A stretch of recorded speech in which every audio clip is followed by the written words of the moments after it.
NERDSummit, everybody. My name is Matt Goodwin. I work over at Paragon Digital, and I'll be presenting on what I learned by doing WordPress to Drupal migrations.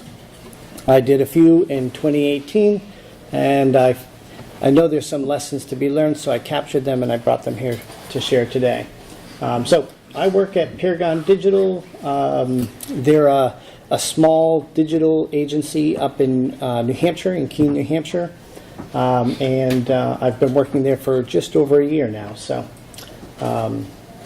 I've been working primarily in Drupal for about the past 10 years, and probably in the past 3 years have transitioned from a developer to a project manager, which is a whole nother presentation. So, like I said, I'm going to talk a little bit about what I learned by doing WordPress to Drupal blog migrations. I will go out on a limb here and say I am by no means an expert in migrations, but I have done several.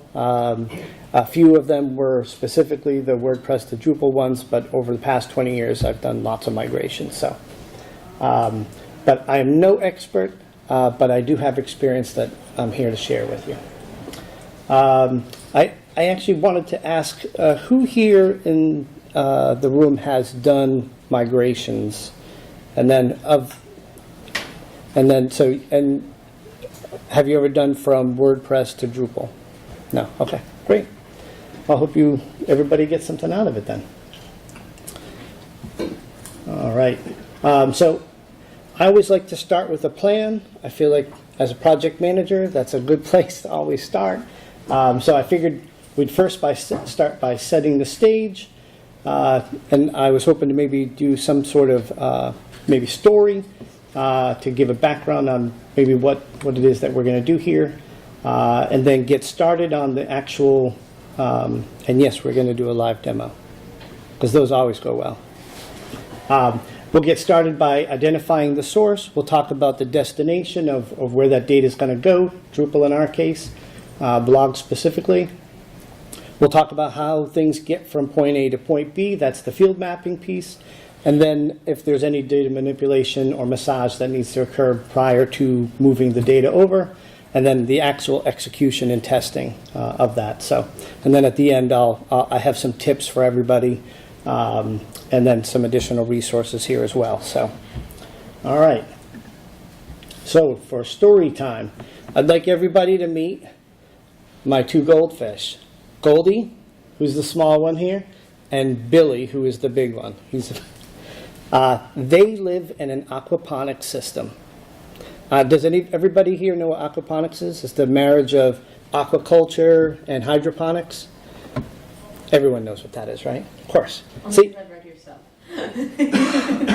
It seems like I'm one of those people that every few months or every year or so, something catches my attention, and I have to learn everything I can about it. So my the hotness for me is aquaponics. So I'm going to talk a little bit about aquaponics here, but basically for a storyline, imagine for our demo today, imagine you're a blogger, an aquaponics hobbyist, we'll say. You start your blog just like every hobbyist does, with good intentions, and then it starts to steamroll. You start learning more, and you start writing more. People are starting to look to you maybe as an expert, and then you start developing maybe some blueprints or plans or something along those lines. And then the next thing you know, maybe a big conglomerate comes along, EvilCorp, and they buy your blog. They buy you. They give you a deal you can't refuse. Maybe it's $1 million, we'll say, right? And so now you're blogging for them as an expert. Well, they want to integrate all your great copy that you've written for years into their website. And this is exactly what I did on the prior to migrations that I did in 2018. That sort of gave me this talk for today. But we'll start there. So, getting started, like I said at the beginning, there's really the 5 pieces here, we're going to talk about identifying the source. So where does the data originate from? In our case, it's a WordPress blog. Then we'll talk about and break down the destination. In our case, it's going to be a blog content type, a custom content type in Drupal. We'll talk about the field mappings, and we'll get into some detail about how I go through that. And I've got a spreadsheet that I'll show here when we get to that point. And then some food for thought when we get to data manipulation. Sometimes you have to think about some things like dates, or maybe you're migrating custom fields that have radio buttons or select boxes, and how do you handle those kinds of things. And then finally, we'll talk about the testing and execution piece. And I can't stress enough, testing, testing, testing. So continue to test it as you go through. Make backups before you test. And then if you have to restore, like I just did over there sitting next to Dwayne, you can restore right before you get up here in front of folks. All right. So identifying the source. So sometimes you start with a database, a spreadsheet. In our case, we're starting with a known entity. It's a WordPress export file. And actually, WordPress is a great tool because it actually has this tool built in. It has a great export utility here. Let me pull it up. If you're logged into your WordPress aquaponics site, like I am here, you can go under Tools, and here is Export. And as you can read here, this generates an XML file that you're able to then use for your source. All right, so there's my export. I will give a quick tip here, and I'll say it again at the end here when we get to that. But when you do your export, what you're going to want to always do, and at least in my case, I always had to do it, was grab all content, because if you grab post pages or just media, what you're going to find, like in our case, we only care about the blog posts.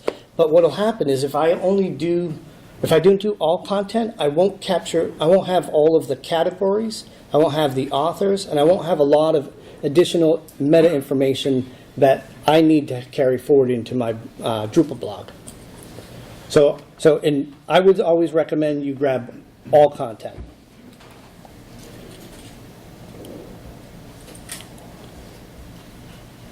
All right.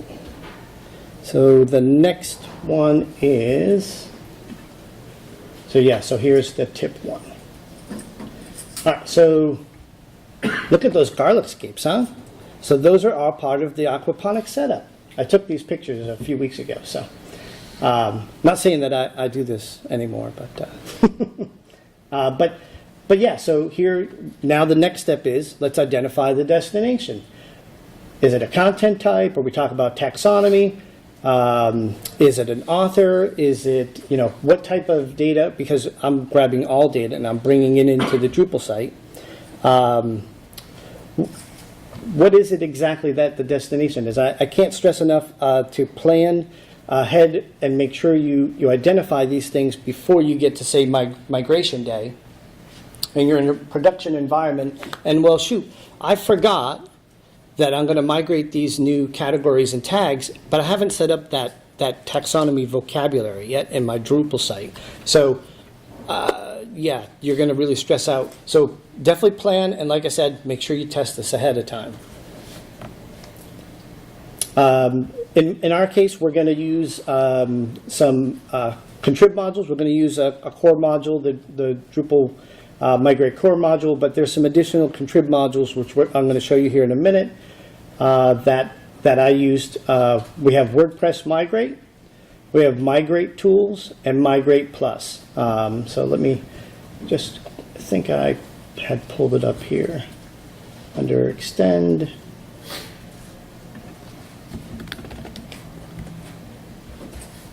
As you can see, I've got my Migrate Plus, Tools, and WordPress Migration. I've also enabled the Migration UI one because, not that I'm allergic to the command line, but for the sake of our demo, I thought that might be the easiest way to do this. So,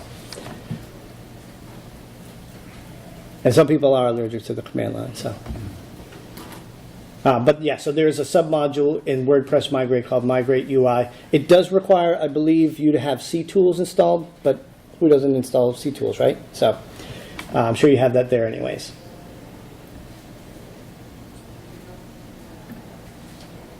All right, now on to field mapping. What I typically do is, because I'm a planner, as you can see, here's my plan for my, this is actually the plan I started with. I needed some, what do I have, what do I need, and this is inverted 90 degrees, but this is actually my aquaponics setup right now that I'm installing on the wall in my basement. I mean, who doesn't do this stuff in their basement, right? So I'm growing vegetables in winter in New Hampshire. So yeah, so that's the plan I started with. All right, so here we go. Here's my spreadsheet. So yeah, as we sort of talked about, here's my source information. I've got my export fields.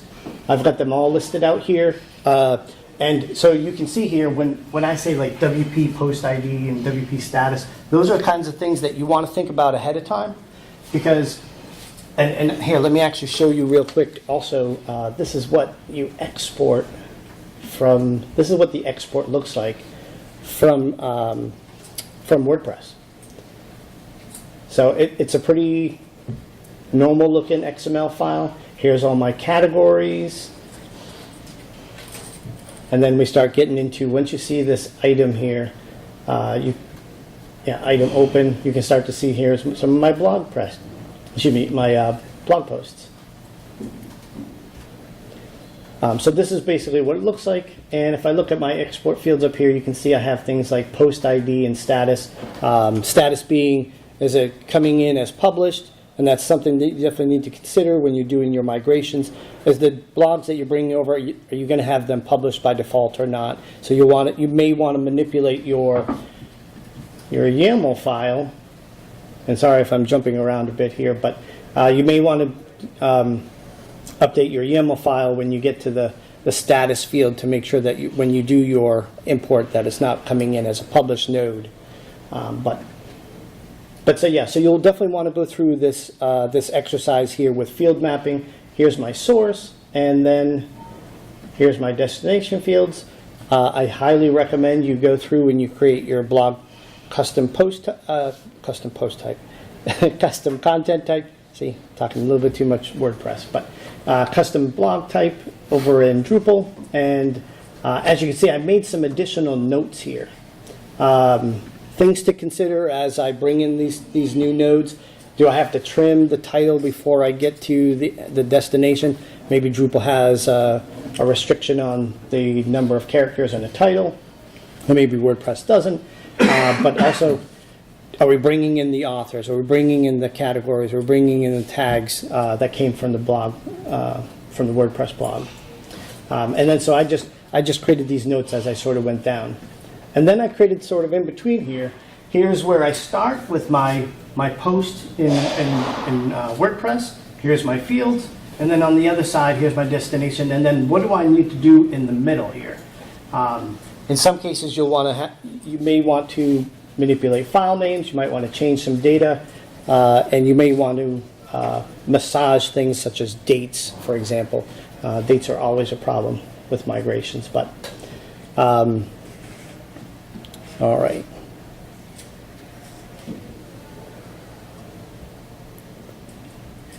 Okay, yeah, and definitely something to consider. When you export out of your WordPress site, one thing you'll want to be weary of is, and here I have an example here. There's going to be two things. There's going to be your things like your hard-coded internal URLs that are maybe pages within the site. Maybe they're linked to another page just like this, where you're referencing it. So those hard-coded internal links, you're going to want to find and replace those if you're migrating to another website. Say this Evil Corp website, you may have that defined of where this new content is going to live. And then have those redirects in place as well. once the old blog site gets sunset. The other thing you want to consider is if you have things like PDFs, if you have images, which I'm sure you would, if you had featured images in WordPress, what you're going to definitely want to do is do a find and replace here, identify what the new path would be, maybe something more Drupal-y instead of the uploads directory in WordPress. You would have something like sites default files or something like that. So you'll want to make sure you map those out and then I just do a find and replace, and that seems to be, like, from my experience, the easiest way to map those going forward.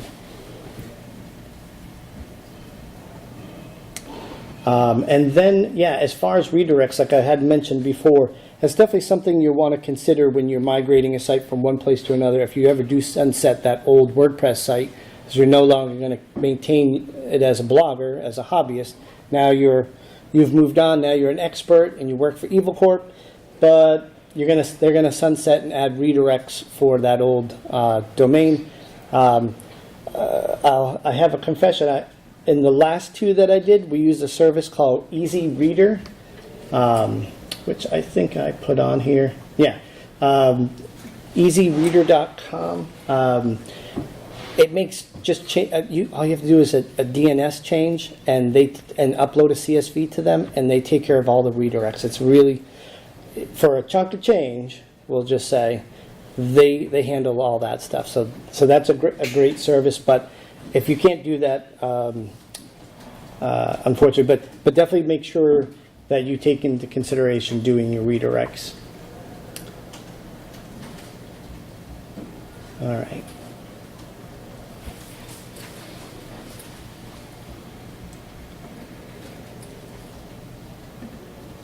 All right, testing and execution. So from my perspective for today, what I'd like to do is, I'm not going to use Drush for the sake of today's, but in the Readme file, as in most cases, the Readme file is kept up to date, and it's definitely in WordPress to WordPress to Drupal migrations. This WordPress migrate module, the module maintainer has done a great job of updating the Readme file for that to be a good source of information. But unfortunately on D.O, the D8 documentation we'll just say it's not quite there yet. So I'm hoping to maybe help after I get past this talk today, maybe help by contributing to the community, by maybe adding some of these details from my presentation to something like this. So paying it forward. All right, so I won't be using Drush, but the module maintainer does talk about how you can do this with Drush. So he's got really good instructions here on that, if you want to do that. And like I was saying before, testing, and yes, more testing, but do a backup before you run a test. So as I was saying earlier, I just did this over there in the corner next to Dwayne. So I did my export. I grabbed my file here. So I've got my XML file. We'll say, for the sake of argument, that I've updated all my images and my hard-coded paths. And I have all the modules in place. I've got, from a structure perspective, I've got my taxonomies, my categories, and my tags. And for structure for content types, I've got my new fancy blog post. It's got some fields in there. My body, category tags with entity references to them. And if I go to migrations, by enabling that UI, the submodule for WordPress Migrate, it gives you this nice UI button, and it's just a wizard. You just walk through uploading our XML document. If I can find her.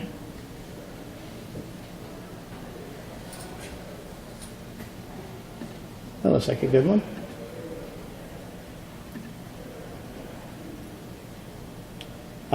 So when you get to this step, do you want to take those authors from the blog that export that you created, do you want them to be users in your new Drupal system as authors and actually users? So in our case, we said yes, because we want those authors to be authors going forward as well on the new EvoCorp book.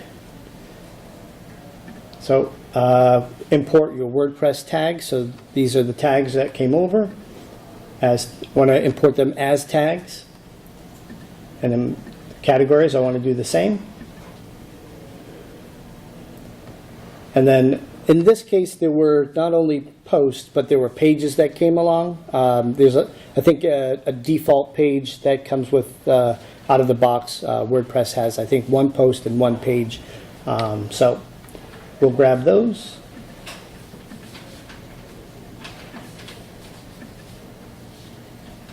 And then for the text fields,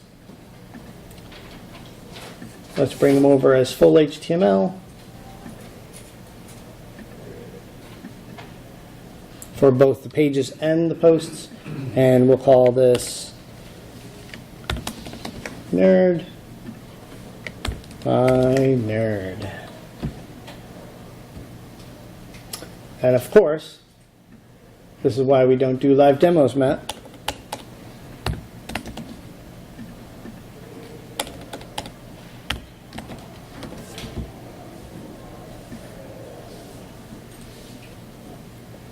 Look at that. So here is the migration screen where it shows here's a breakdown of what the content types are and how many we have in each category, how many have yet to be imported, and then if there's any problems, it'll be listed under messages here. Now, you can go through these one at a time and do pages, or you can start by doing authors, or you can just go for it like I always do. And we'll just do posts. Now when I execute the posts one, authors, posts, and the taxonomies will both all come in because it's directly related and has references to the posts. So once I hit execute, I'm brought to this additional screen where I'm able to do a couple things. In my case, I want to do an import, but in the event that you've done an import and now you want to roll back, it does have in the UI the ability to roll back your changes. I haven't tested this recently, but I know there was a small problem with rollbacks not rolling back things such as taxonomy, and authors. So once those authors were in there, the rollback wouldn't allow you to get those out. So I don't know if that's been fixed since, but I know that that was a problem in the past. If you have an ongoing import, you have the ability to stop it here and then also reset. And I guess I'm just reading what the description says right here, so I know you all can read. All right, so if I go ahead and hit import, cue up the Jeopardy music. And then, so it says all these nodes were processed. Now if I go over to content, boom. Here's all those awesome blog posts that I had. And yeah, so even the hello world came over. And those should be exactly the same posts that we had here. So live demo, not too bad. All right, back to the presentation. All right, so yeah, as I was saying, so in my case, before I ran my execution, I did a quick backup. In my case, I'm just running this on Pantheon, so it makes it real easy for me to just hit restore if I should make a mistake or do something that I want to go back to, or if I was just doing a demo, perhaps. I can always go back to a previous copy of that. So I highly recommend you do that backup before you run your test. And that way, if anything goes wrong, you always have the ability to go back. Now, I will say, one additional step, which we do have time for, so I'll talk a little bit about this, but I didn't put any slides in here for this. But I do actually have, I think, yeah, this YAML file open. So when you are doing this, and say you're in a Drupal environment and content flows downstream and code flows upstream, we'll say, you'll want to go to your config export in Drupal once you've got this, all your blog types, your migrations in here. And what you'll be able to do is you'll be able to export your config. Oops. Yeah, that's, so in our case we would do all of them. But this is what you're going to do for each environment. And then when I get to test, I'm going to go and I'll synchronize my config. And then when I get to production, I'll do that once again as well, provided that when I get to deployment or migration day for production, I'll just need to go and upload that XML file again, go through the wizard, and of course you're making a backup before you do this, like I said. But then you could do that all through in production. I have yet to experience a problem where doing a migration of, especially one that's this small, where I've had any kind of problems and created a WSOD. So I haven't experienced that, but again, I've been only working with small data sets and not really large or complicated data sets. So I'm interested to know if anybody has had any problems with that as you get into larger, more complex data sets, if you can actually bring down your site. But yes, so all right, so that's that. All right, so my tips and resources. So like I was saying towards the beginning, when you select your posts in your WordPress site, here, make sure that you select all content. That way you make sure you get the authors and you get your categories and such. Make sure you create a plan. I just had an example of a simple spreadsheet that I created that showed the source, showed the destination, showed the field mappings, and I just made some basic notes as I sort of went along. But it really helps to be able to create and communicate a plan with as you do some of these migrations. I highly recommend reading Readme Files. I know we've been doing this for a long time, but there's a lot of good stuff in there, and the module maintainers, for the most part, they do a good job of keeping that stuff up to date. Maybe the D.O docs aren't always kept as up to date, but the Readme Files hopefully are. A lot of times there's also just really good detailed information in there, so I highly recommend people actually read Readme Files. Chances are you're not a pioneer. You might be blazing trails, but chances are someone's experienced any trouble that you're going to experience with a migration. Someone's already experienced it, whether it's Stack Overflow, or like my next thing here is talking to folks on Slack. There's a very supportive group in Slack for migrations. I know there were some folks in the audience earlier that I recognized that are in that group and very supportive. So definitely reach out if you have any troubles. That group has been very supportive to me.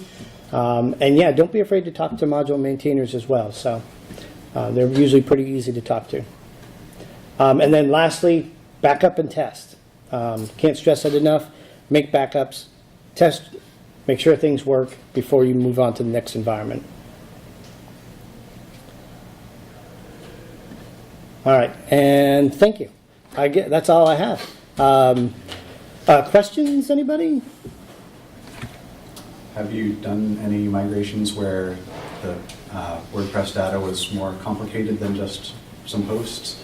Like they defined their data using pods or something where it was a custom database? Or no, I have not. Mm-hmm. Have not. But the data sets that I've been primarily working with in the past have been relatively simple blogs, similar to the one that I sort of just demoed, not complicated. They're just blogs. So unfortunately, I can't speak to that. But I don't know if other folks here have worked with more complex data sets, I might be able to speak to that. Or not. But if you do have to do something like that, I highly recommend talking to folks who maybe have done it. Reach out in the Slack channel. There's really great resources available in there as well. So, Thanks. Anyone else? People just hungry? I know I am. All right. So I just want to say thank you again. I'm very grateful that everyone here not only came to the summit today, but came to my presentation. So thank you for your support. It takes a lot of time to put an event like this on, and the volunteers, the speakers, the sponsors, everybody spends a lot of time to put these kinds of events on. So if you could, please thank them, meet them, thank them, and if you can, pay it forward. Pay it forward in kindness. So like each of you, I'm trying to learn and grow. That's why we're here at an event like this. But I also wouldn't, I'd like to ask if, like Jerry said in the previous session, there's a feedback form. And if at the end of the day today, folks wouldn't mind taking a look at that form and filling it out, it really helps everybody make this conference and these kinds of summits as best as they can be. So thanks.